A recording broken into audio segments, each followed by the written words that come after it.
Hey everyone. Welcome to the McNuttiest Dimension. I'm Chris McNutt. Thanks for stopping by in a place where we can let's make ease the priority for the next hour or so. Let's leave efforting behind for a while and the main operating system of the third dimensional ego mind. Let's just try something different. Give it a whirl. Just embrace the compass of ease in your life for the next hour. Anyways, there's nothing you need to do. Just kick back.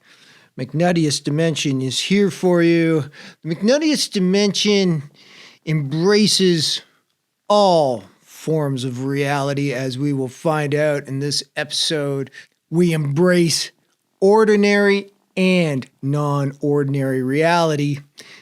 I'm not sure that there's just two categories, ordinary and non-ordinary, to put reality in, but as some say, all concepts are wrong. Some of them are useful. As we explore that in this episode with my guest, Gaye Hanson, blue flowing water woman, a shamanistic practitioner for the last 25 years, a teacher and a journeyer of the non-ordinary realms of reality. So it seems like when you're getting into the shamanistic side of things, you got the categories of ordinary reality. What the hell's that? It's kind of what we're doing every day. Or it's that place where we've locked into a little bit. I mean, you have to lock in somewhere. Doesn't matter what dimension you were born into. The whole point is to be there and to sort of lock in. So this dimension that we call third dimensional humanness on planet Earth, that we have been no doubt born into, we are locked into it. We're checking it out. And that is a good place to be. There's nothing wrong with it, despite all the spiritual lineages and practices out there that encourage, escape, even you go classic Buddhist, and it's like we have to liberate ourselves from the wheel of samsara. This is the realm of suffering. This is not a good place to be. We have to evolve. And now there's all this talk about ascension, and we have to ascend. Humans are leaving third density behind, and we're going into fourth density. All that talk. And on the other hand, this is where we are. It's a good place to be. No matter where you are, it's limited. You don't experience everything, despite the fact it's a holographic universe and we have the potential to tap into any part of it at any time. We are multidimensional beings, but the fact is, we choose to lock into normality, how we experience this realm with our senses, with all that this place encompasses that we know so well, which leads to the exercise of exploring non-ordinary reality, which is what so many of the practices that are going on now and since the dawn of time.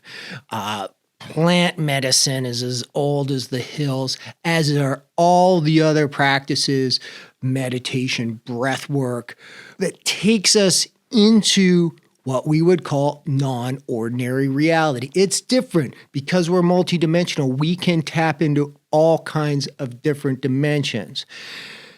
In the field of shamanistic practice and diving into non-ordinary reality through journeying and through ceremony is one of the ways, one of the access points that you can leave this dimension of quote-unquote normality, ordinary reality, into the non-ordinary zone. And I think what we discover is that what we call ordinary reality is this paper-thin sliver of possibilities within the infinite dimensions of the universe in which we reside. It's a wicked-ass wonderful place where we are, but it is limited. And so venturing forth into these other zones of consciousness, we get so much more information. It expands our consciousness and our knowledge and of our understanding of this trip that we're on, and it can be most valuable indeed. So for a little bit more of an exploration into the world of shamanistic journeying and ceremony and practice, let's welcome to the McNuttiest dimension, Gaye Hanson, Blue Flowing Water Woman.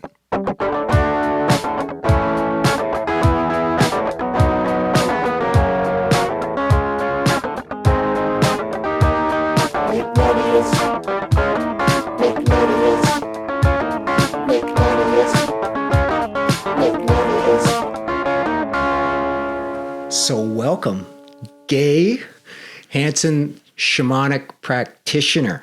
Is that how you describe yourself to friends and family? Yes. And what does that entail? What would be a description of shamanic practitioner as opposed to shaman? Mm-hmm. Well, I use the same title as my teacher did. And my teacher is Manfred Lucas, who is a German man from Alberta. And how he differentiated it, and I totally agree, is that the shamanic practitioner is someone who uses shamanic practice and principles for healing and growth and development. And the title shaman is protected for people and reserved for people who have completed a culturally based apprenticeship. And so that would be someone from an Indigenous frame of reference in Canada or internationally that have studied, been an apprentice, and has become a Cree or Blackfoot or Peruvian Indigenous shaman. And so I see it. I'm a registered nurse as well, and I see the title shaman to be a protected title, like the title of registered nurse. Okay. Now, what differentiates shamanic practice from the other spiritual practices? There's so many out there, lineages and things that people do.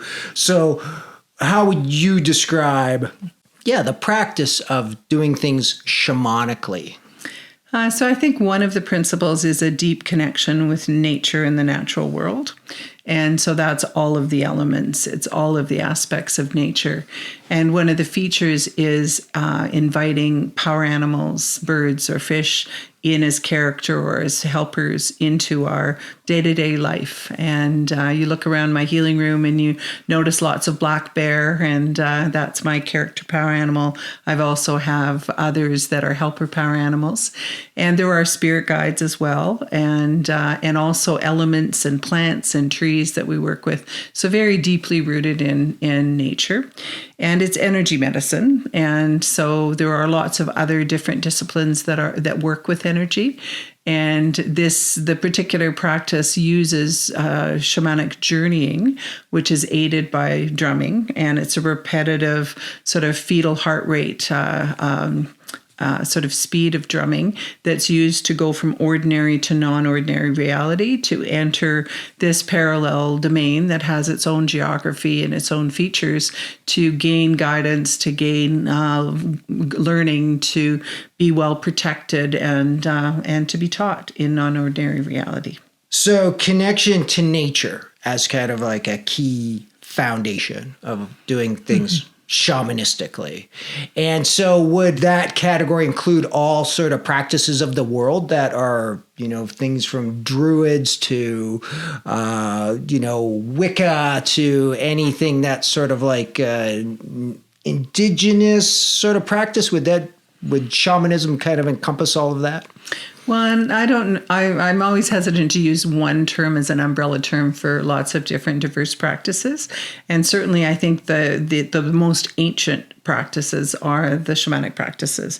They were some of the first kind of spiritual inquiries that humans were involved with. And so I think many of these other practices that you name all have a common foundation, as opposed to gathering them all up under an umbrella that I'd call shamanism. Right. So then you're tying into the natural world. You're accessing, as you said, spirit guides and power animals. Then take me through some of the basic techniques that you use. What are some of the basic practices that you would do either on your own or together in a group? So the first practice is to learn how to do a shamanic journey and to do it either alone or with a group. And the shamanic journey can be guided by you actually physically drumming to help take you into a shamanic journey. So where are you going on a shamanic journey? So you're moving. So you're not going anywhere out of body. So it's a very deeply embodied practice. So you stay home in your body. You're not astral projecting or in any way moving out of your body. You're inviting a shamanic experience into an embodied state. And it's a direct experience as opposed to an experience that is somehow brokered. So even when I'm doing a shamanic journey with someone in a session where I'm offering healing services, I'm journeying for the person, but I'm also introducing them into journeying. So they're having their own journey, I'm having my own journey, and then we compare notes when we come out. And for some people, they go full-blown into a shamanic journey their very first time, particularly those people that have been involved with spiritual traditions over the years. And for other people, it takes a weekend workshop to learn. So anyone can learn how to journey. It just takes a little bit of skill development. Okay, so I'm off on my first shamanic journey. What could I expect, or what's the spectrum of experiences that can take place for someone in a journey?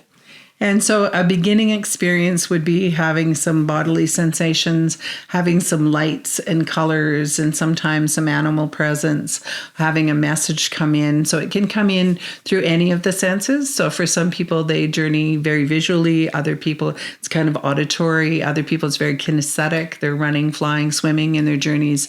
Sometimes smells or senses or just a knowing will come in. So with the shamanic journey, we leave all of those sensory doors open so that it can come in one or more sensory experiences. And so then a full-blown journey would be creating an intent to go into shamanic non-ordinary reality. And the first stop is always lower world, which in shamanism is a very good place. It's not a bad place in shamanism. Even though it's lower, but lower, it's just direction or position, not necessarily a hierarchy. Exactly. And so lower world is a very deeply embodied in Mother Earth. And so you're going into the lower world, often through an opening in the earth. So a hole in the ground, an empty tree trunk, water, a cave. But again, this isn't something that you're doing, say, in so the literal physical way. This is something you would experience during the journey. And through intention. So the driver is your intention. So you're creating an intention to go into non-ordinary reality, connected to the drumming.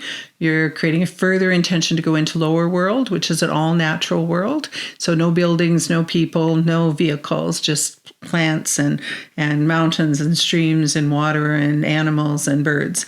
And the main reason for going first to the lower world is to connect with the power animal for guidance and protection. So the two protective elements going into a journey is to use a smudge to create a safe space and to connect with the power animal. So even if you don't know what it is, you still create that intention. So why would I need protection on a journey? Mm-hmm. Well, and part of it is that sometimes we can have an experience in a journey that's uncomfortable. And if we know that we're protected, we can hold that protection close.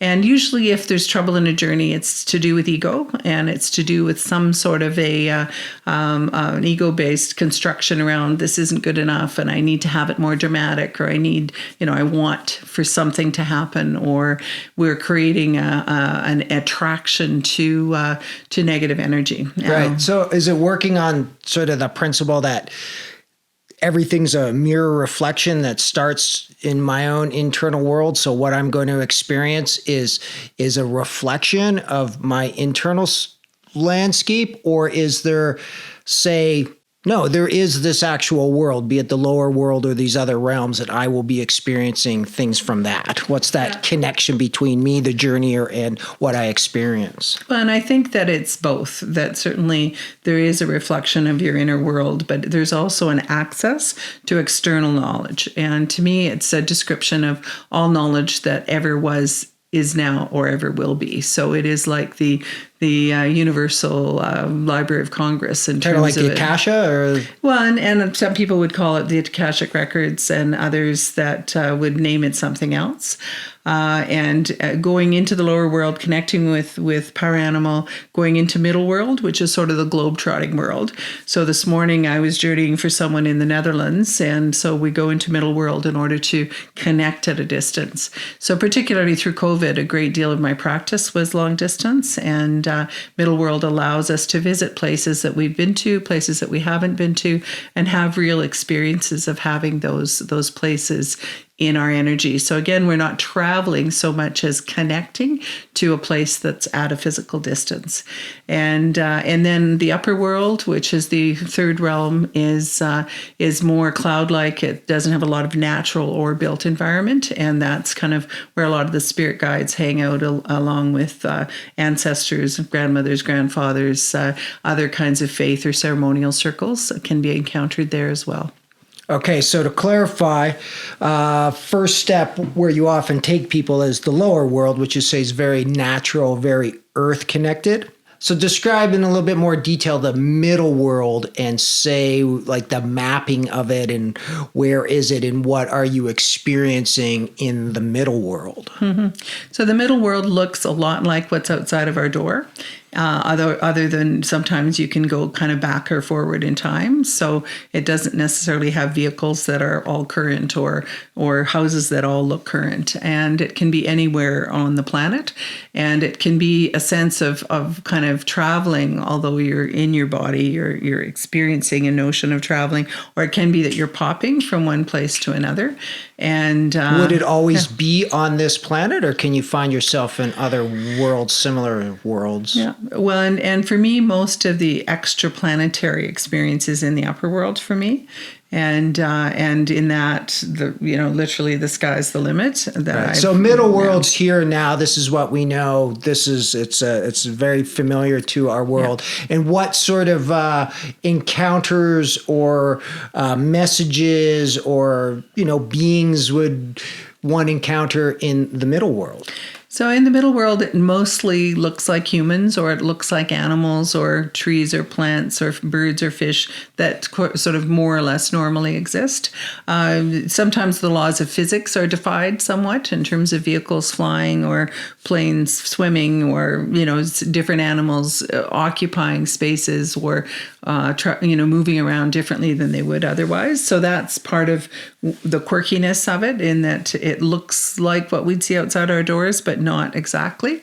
And again, there's messages, there's experiences, there's visions, and there's certainly lots of people who practice shamanism where they actually guide the journey. So we would, I'd be drumming and then I'd be talking. You'd be like the bus driver. You'd be taking me I'd be a passenger on the bus, and you'd be taking me to various places. No. So that's not how I operate. I teach you how to journey, and I journey, and then I drum for you, and then I guide, and I'm there for you. But I'm driving the bus. But you're driving the bus. It's your journey. Okay. So to me, I don't call those shamanic journeys. I call them guided visualization with drumming. And to me, that's not a pure shamanic journeying experience, although lots of people sell it as that. Okay, well, let's stick with the pure shamanic journey and experience. I just want to go back to say the lower world, just getting the descriptions of these three worlds, where you say it's very natural. It's a very natural world. Now, would there be things in the lower world that would be out of place to say our understanding and our experience in our natural world? Would there be animals that would be different or behaving differently? Or is there anything sort of nuance that we wouldn't normally experience, what we call in quote unquote reality that we normally deal with here? So I think that the quirkiness of the lower world is that sometimes you can have a zebra and a black bear hanging out, or, different animals or birds or fish that wouldn't necessarily be in the same space and time or the same geographic location. And they might be, for whatever reason, sort of showing up together. And usually not a lot of reptiles or insects. So those are not usual power animals, and so it is a power animal realm in that It's way. mostly mammals and mostly aquatic beings And birds. and birds, Yeah. but not reptiles and insects. Yeah,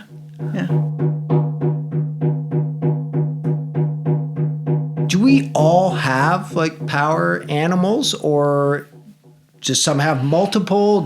Are we all connected in some way, and it's just a matter of discovering this? absolutely. So we have basically 3 levels of power animals. We have our character power animal that gives us some sense of our core nature.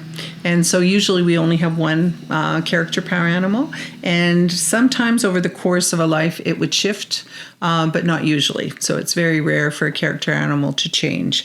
And then we have helper power animals that can be any number of birds, animals, fish. And some of them are generalists and some of them are specialists. So those of us that have been practicing for me 27 years this year, I've got this cast of helper power animals that show up for different reasons, in different ways.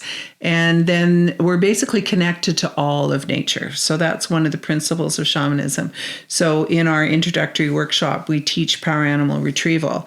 And often someone who's doing the second or third journey of their life and they're panicked that they now have this huge responsibility of getting a power animal for someone else.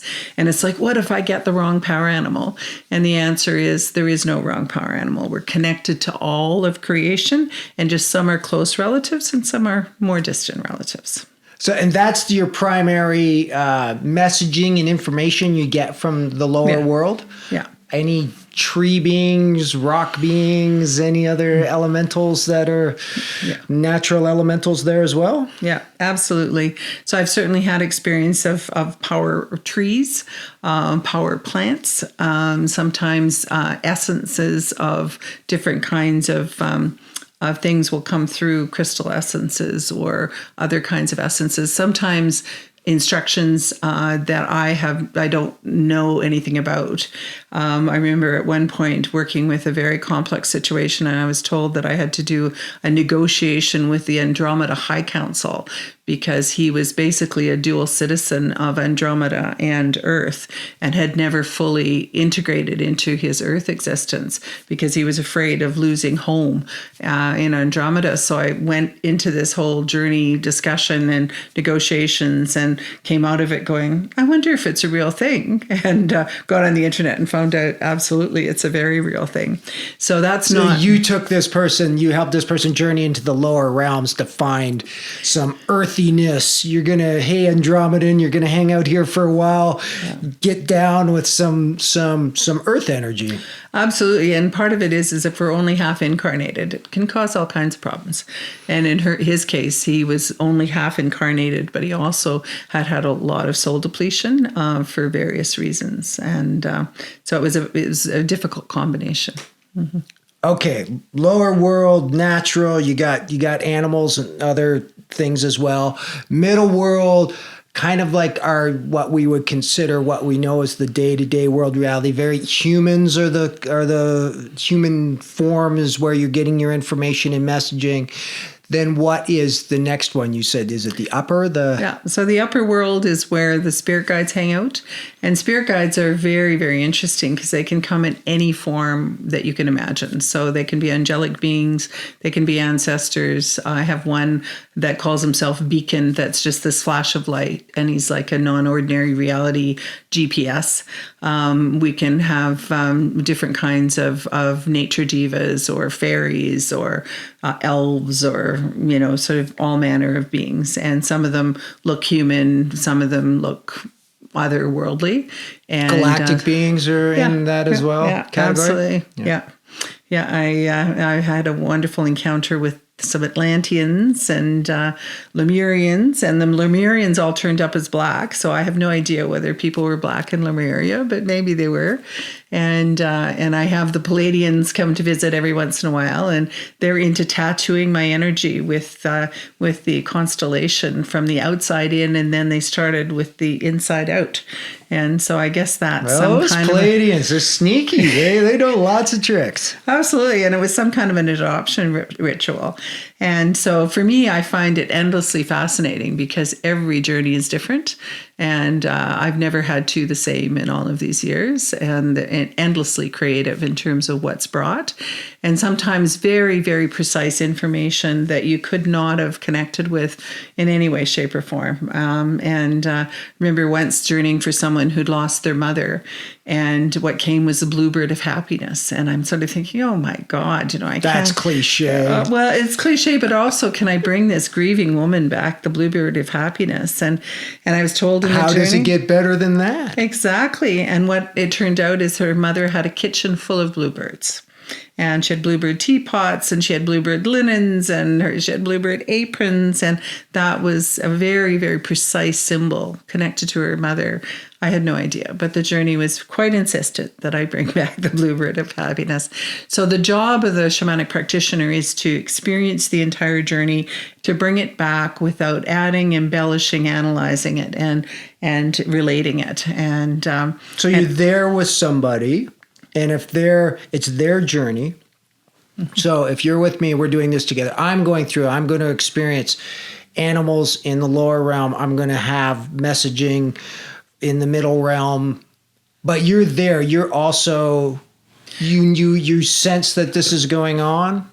Well, and I'm doing my own journey, but there's crossovers. And so we're both in non-ordinary reality, but I'm not trying to track you. And there is a particular way in which there is a shamanic tracking method whereby we can do hide and seek in non-ordinary reality. But in the case of doing a session for someone, I'm setting up the journey, and I'm holding space for the journey, and I'm there as intervening if need be, in the event that added protection or whatever is needed. But I'm not trying to drive their journey, but I am journeying for them. So often with the first journey, we'll both come back, and you'll get a little bit, I'll get a lot, and then we'll talk about that and talk about what's then the next step. And the next step is all the ceremonial work that is sometimes indicated out of the journey. So that includes a power animal retrieval or multiple retrievals, includes soul loss, identification and recovery, soul exchange, and rewriting that. There's a soul exchange to write soul trading that's not helpful, and sometimes there's soul thievery that needs to be corrected. And then there's a whole series of different extraction works that may be needed to deal with intrusions. So that's all the kind of ceremonial work that can come out of a journey. Okay, so we're on a journey, and then this is the message. The message might be you need to do some soul retrieval. You need to connect deeper with this power animal. You need to. You mentioned a few others there. So why don't we just go through them each in a little bit more detail? Mm-hmm. So you get a message that says you must connect with this animal, and and then you said the next step is, you called it ceremony. Mm-hmm. So what would that experience look like? Yeah, so a power animal retrieval ceremony would be you kicking back into a recliner and or on the floor, and me kneeling is my old body position, using a rattle to go back into journey, to pick up the energy for the power animal that volunteered to be a helper for you or a character power animal. And then I would capture that energy, blow it into your heart chakra, your crown, rattle around, close the crown, and then stroke your back and say, welcome, whatever it is. And that's the same ceremony for doing a soul retrieval. So with a soul retrieval, I might get a 19-year-old, and I might see some of what happened at 19 that would have caused the and this is just coming, sort of intuitively, that would have caused the soul loss. And sometimes I'm given details, sometimes not. And that it's a precise age usually where the soul retrieval is being. There was some trauma, some fragmentation, things split off. And, and it's like part of our life force wraps up the pain and takes it away. And then at some point it's time to reintegrate it. But we also have to be willing to deal with whatever they bring back in terms of memories or emotional processing or grieving. This lifetime, or could it be from other lifetimes? Usually the soul retrievals are from this lifetime. And sometimes we do get some information on past lives as well. And sometimes it's related to soul loss in this lifetime. But usually the soul loss work is this lifetime. Okay. So and then what were the other ones you described? Yeah. So soul trading. And what happens there is that when we're engaged in a relationship with someone, and it could be an intimate partner, it could be a sibling or a child, where the loved one that we're focused on is depleted for whatever reason, and we're feeling like we want to offer up some of our life force, some of our soul to them to help them out. And the problem is that something that belongs to us, when we give it away, it can no longer be used by that person. So we're depleted by that, and they're burdened by it because they can't access good intent. Like this is coming from good intent, but it's kind of back to that stay in your own lane, because you just kind of like screw things up if you kind of Absolutely.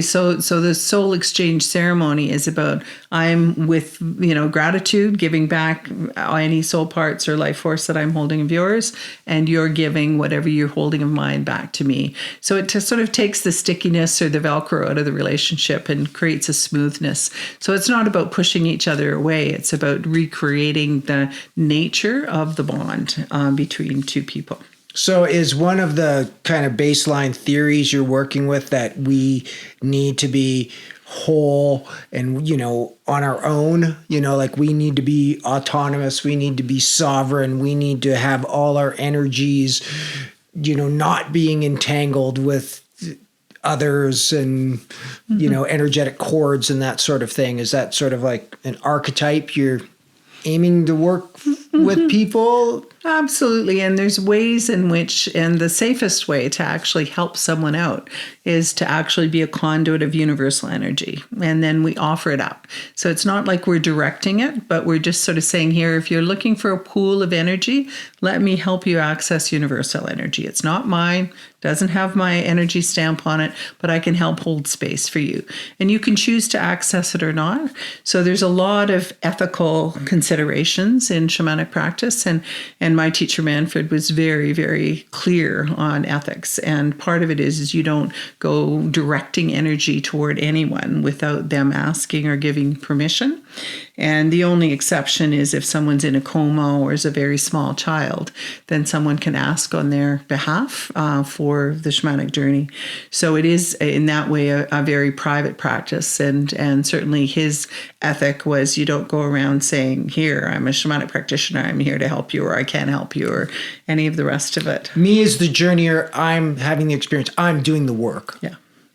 But I'm also doing work for you. So you're having your own experience, but then I'm bringing back what I can access for you. And it's really about your highest self, your wisdom, speaking to me through journey in a way that I can then bring that back. So I just have more skill just because I've been doing it longer. And so I can access things that you may not be able to access. Yeah, if we could all tap into our higher selves, what a great world this would be. That's why we need so much work. For some reason, we're trapped in this lower, I don't want to give it hierarchy or anything, but this place where we are is one of great illusion and delusion that we find ourselves in, and we need some help. Absolutely. And then there's a third concept in soul loss, and it's about soul thievery. And that's where someone actually accesses our life force through some kind of power and control or abusive dynamic without our permission. And so those are the people that sometimes people will call energy vampires, or people who you spend some time with and you leave sort of feeling like an empty paper bag. And you can often feel the depletion in that exchange. And it's one of the things that will actually, an unresolved soul thief, meaning someone who has not given back those soul parts to the people that, are the rightful owners of those soul parts. It can actually impede them when they die. And so I've encountered soul thieves that are stuck and not able to make their transition to the next life because they haven't released the soul parts that they've stolen. So to me, there's only two things that impede that transition, and that's a soul thief that hasn't, given back what they stole. And this is transition at end of life transition. End of life, yeah.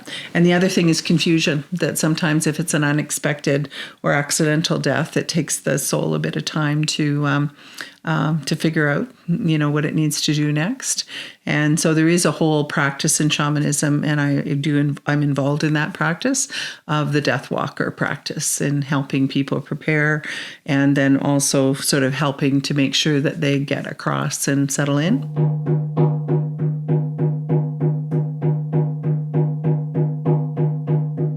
Just getting a sense of, you sometimes say ceremonial work and sometimes you're saying journeying. So the structure of a session is that we'd spend some time at the beginning of a session talking about what's up in your life. So that's it's the shamanically inspired conversation, because sometimes there will be an intuitive hit or a question that'll come through or an insight that will come through in that conversation, but that's in ordinary reality. And then we gather up through that conversation some areas of focus for the journey. I give you instruction on how to do a shamanic journey, and then we enter the journey. You have your experience, and with me holding space for that experience, I have my experience. And then, so that usually runs about 10, sometimes 15 minutes, the journey. And it's the drumming, and we're right. doing our thing. And just so I'm clear, when we go into the journey, there's the lower, the middle, and the upper realm. Yeah. Would we go through them all, or maybe I'm just led to be in, say, the middle world or someplace like that? So your journey is your journey, and the only instruction I give you is to do with connect with your power animal through, first to create the intention to go into non-ordinary reality, to create a further intention to go into the lower world, connect to your power animal. I've given you the geography lesson. Have fun. So I don't direct the journey in terms of, you need to visit all 3 levels. It's that sense of your intention, then you create the exploration you choose to recreate.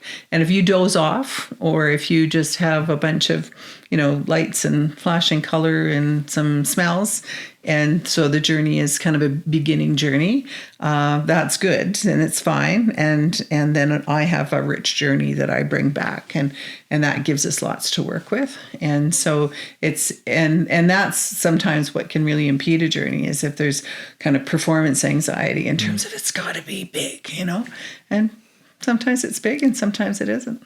Yeah. And for some people, it takes longer to learn how to journey. For me, the first time I agreed to sponsor a workshop before I even knew what it was.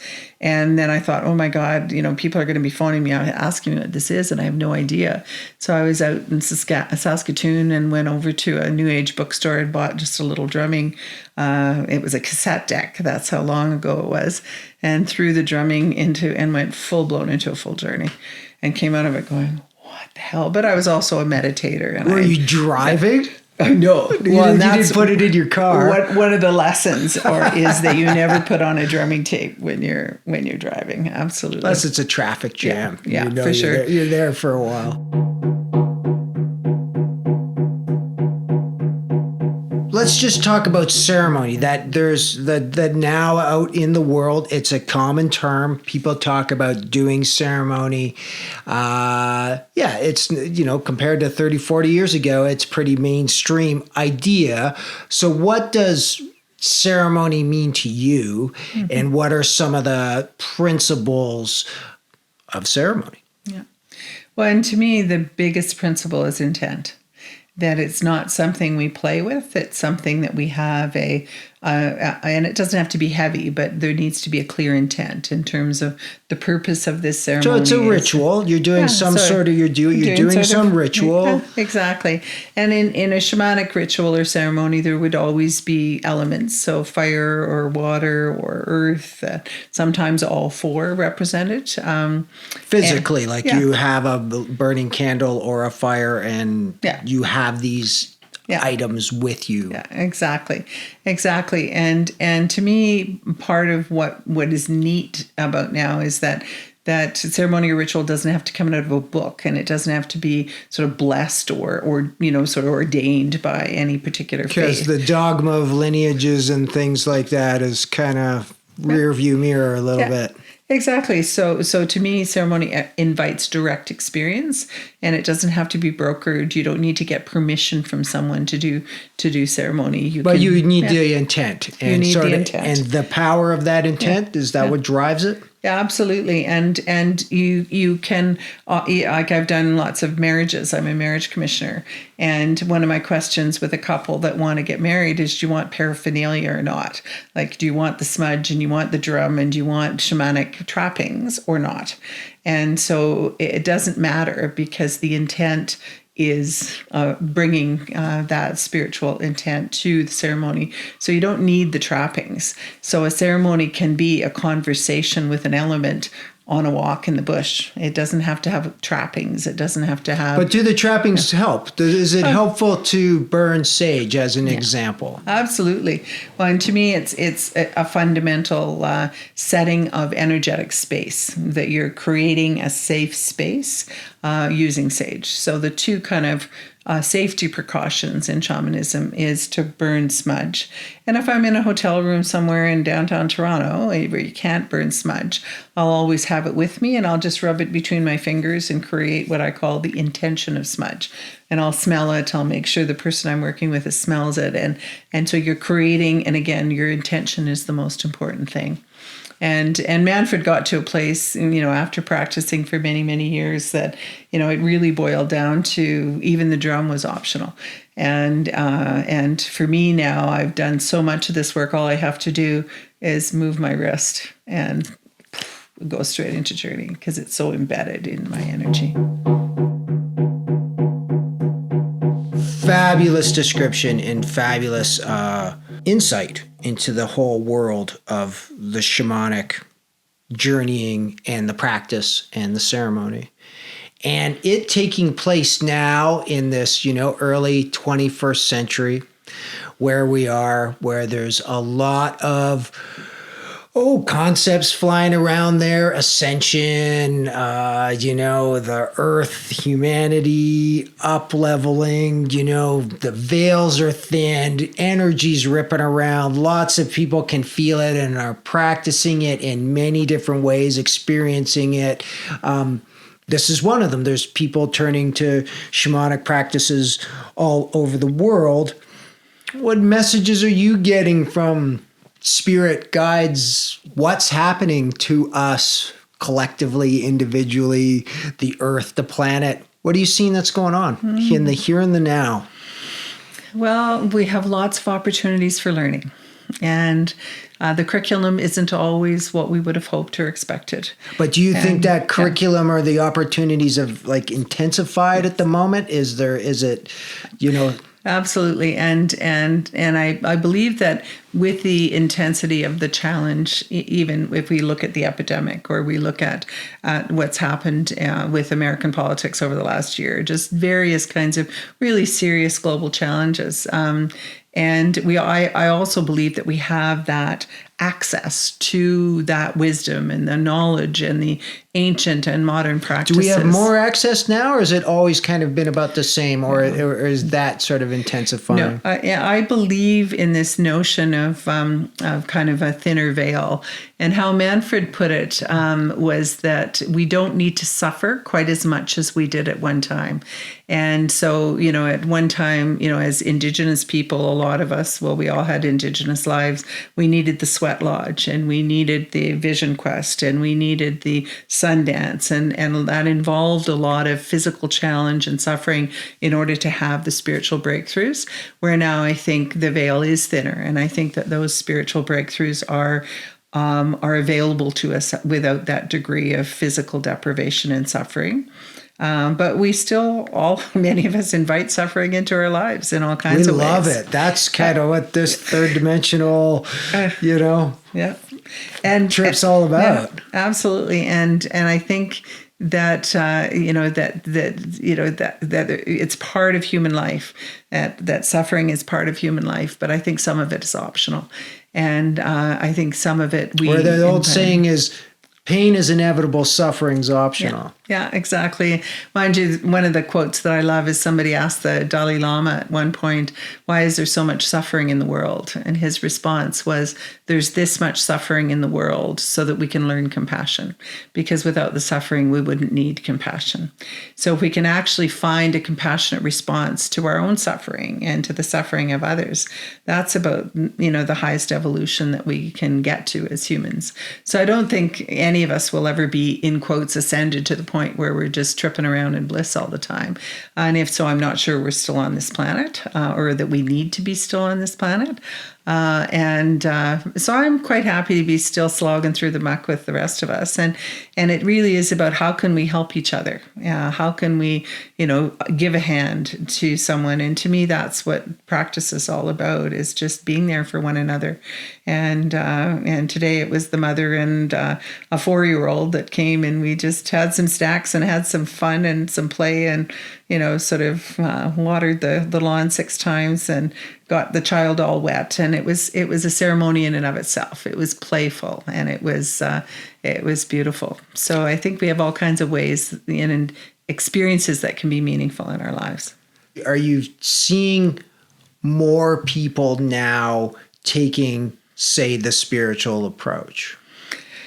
I think so. And part of it's just the community that I hang out in, that people don't often come for sessions if they're not interested in a spiritual, sort of add-on or, solution or path in their lives.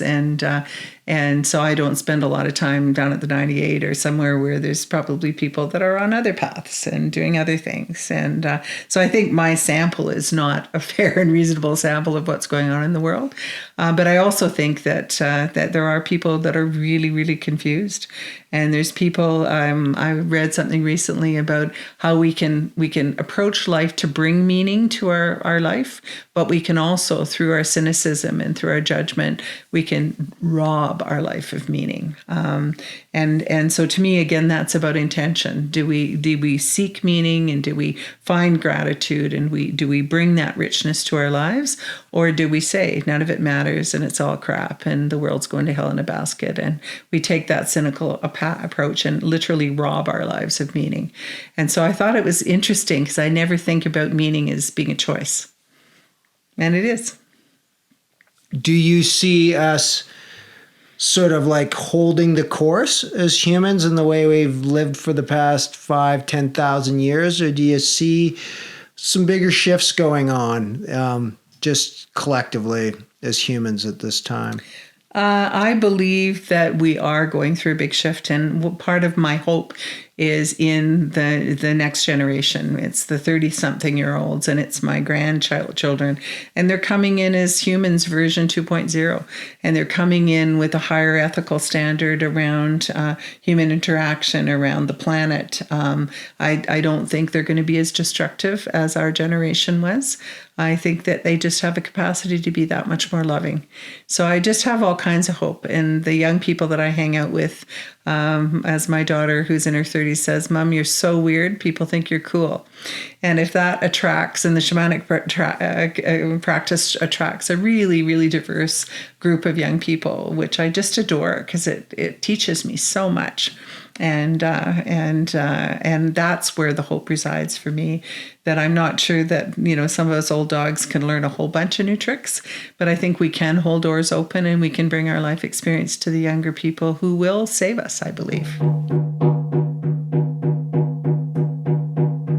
We all have that, different gifts that we can bring, and to try and figure that out, and to bring what we can. And some of us have certain things that we can bring, and others not. And it's really about that intention to serve. And one of the things that I was reading recently is that the heart actually feeds itself first before it takes circulation anywhere else in the body. And so if we think about that as the principle that we serve and make sure that our growth is fed first, that our livelihood and our life is fed, then that gives us that long-term sustainability to be able to help others. And so for that's been a big lesson in my life, to learn how to actually reserve some of that juice in life for myself, and to feed my interests and needs in order to make sure that I'm there and available for others.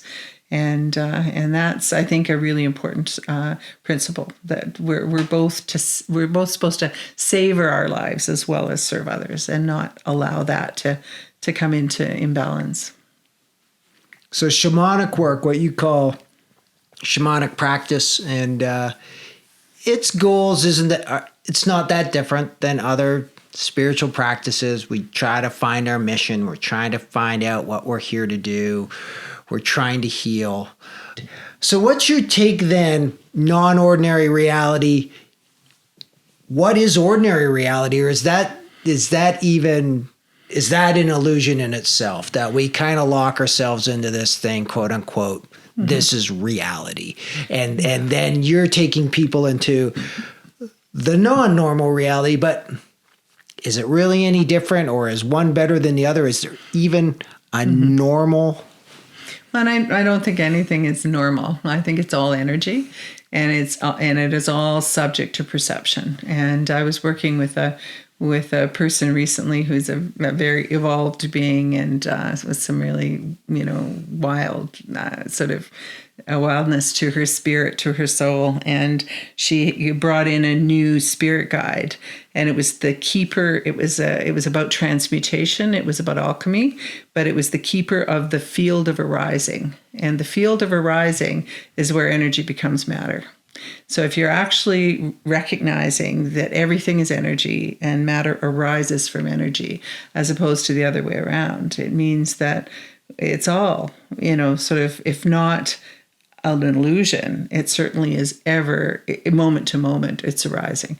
And it means it's highly manageable, it's highly manipulated. It's liquid. It's a lot more liquid than we give it credit. Absolutely. But also that our intention then becomes everything, because and also our action has a reaction.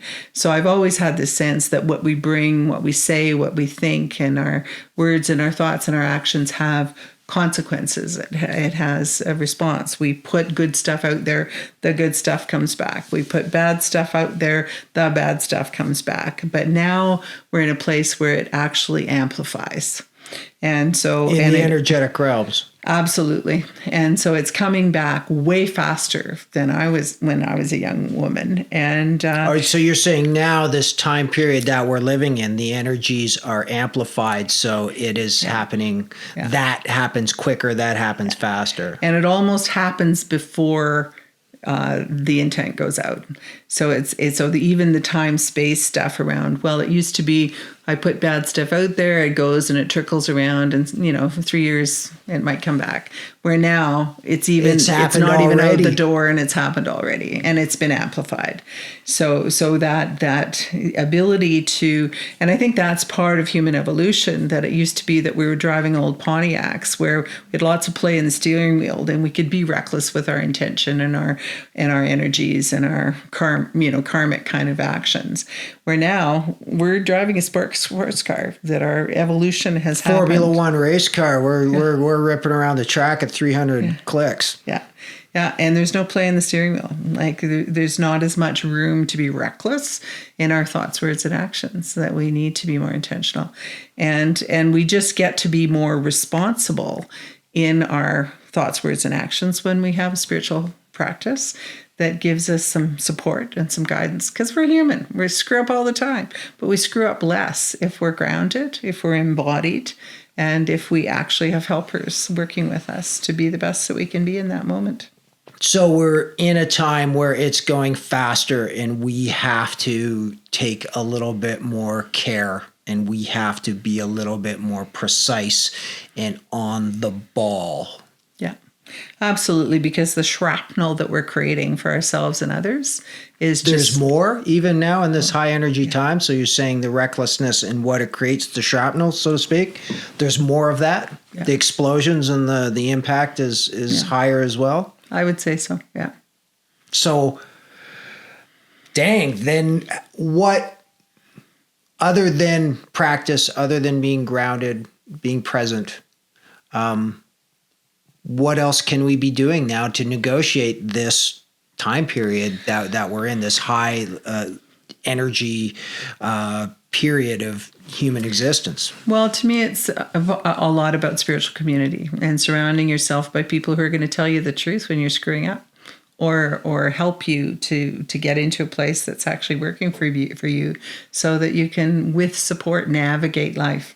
So I don't think we're meant to try and do all of this by ourselves. We're meant to have our spiritual community here and our spiritual community in non-ordinary reality, our power animals and our spirit guides and our ancestral guides and our elves and our fairies and our whole Pleiadians and community. whoever shows up. Yeah, absolutely. And to recognize there's an intelligence that's a loving intelligence that guides us in that realm, and that we are now committed to direct experience of our own spiritual life, that we don't need a broker. We don't need a middleman. We don't need a priest. We don't need an imam or somebody to tell us to go to this building on this day and say these things, that we are becoming a little more sovereign and responsible. That takes responsibility. That's a new shift it seems like we're making then with that, because we used to put that responsibility on the church or that person, tell us what to do. That's all I got to do. I show up at this building, say these prayers, and now it's a very personal journey that requires a bit more commitment and responsibility. But all the responsibility, all the power, as a good friend of mine often says. Absolutely. And recognizing that we're also in human form with all of the challenges that is, so it's going to be rough around the edges no matter what you do.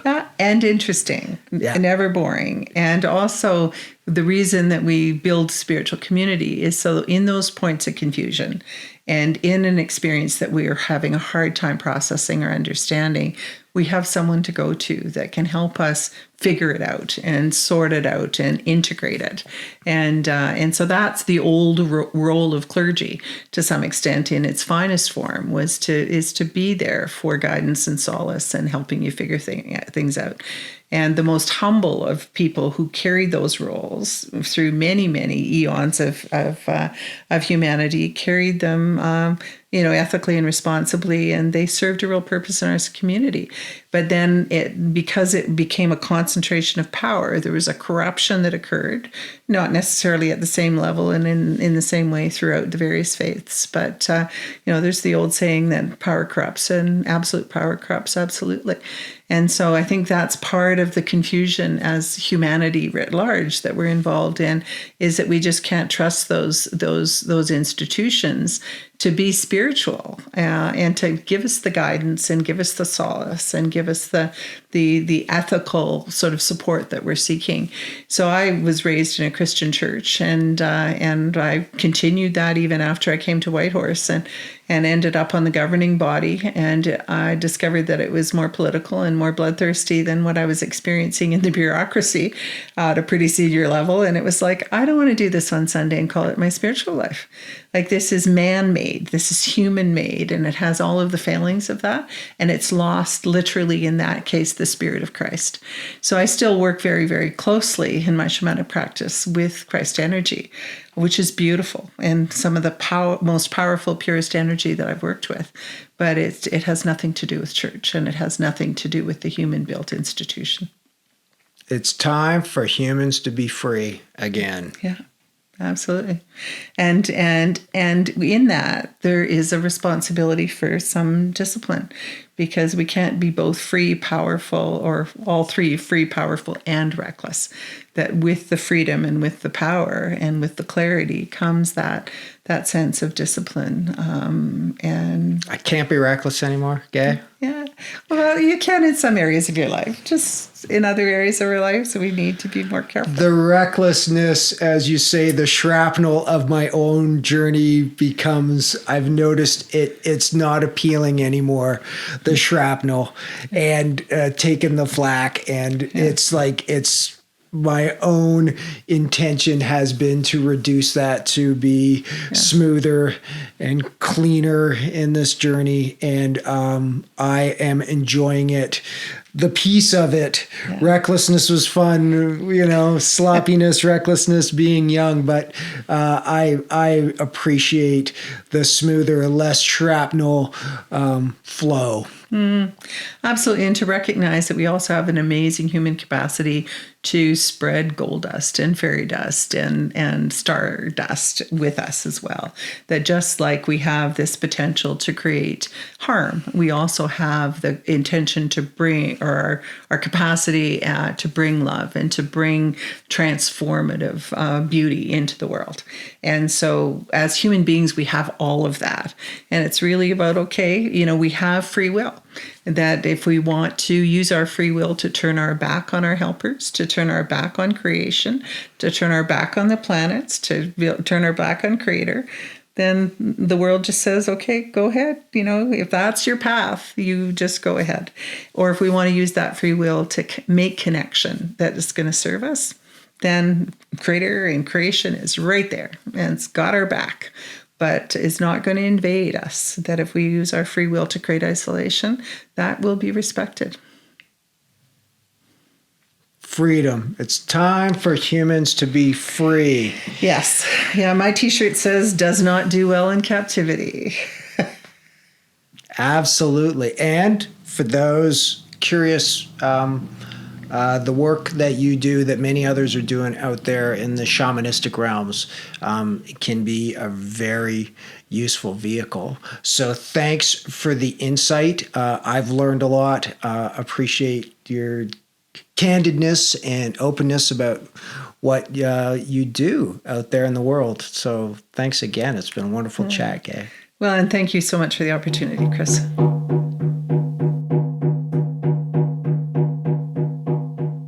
Thanks for tuning into the McNuttiest Dimension.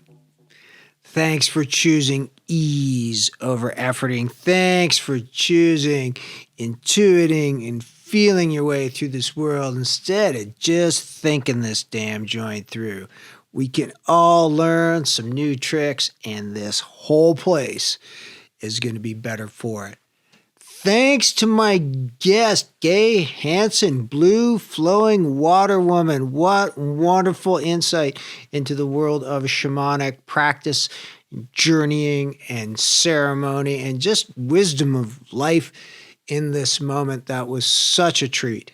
If you'd like to connect, that would be lovely. McNuttiest is all you need to know. McNuttiest on Instagram, McNuttiest on Facebook. You want to send me an email, you can send it to yo, that's yo, at McNuttiest.com. I'm Chris McNutt. Thanks for tuning in to the McNuttiest Dimension. We'll catch you next time.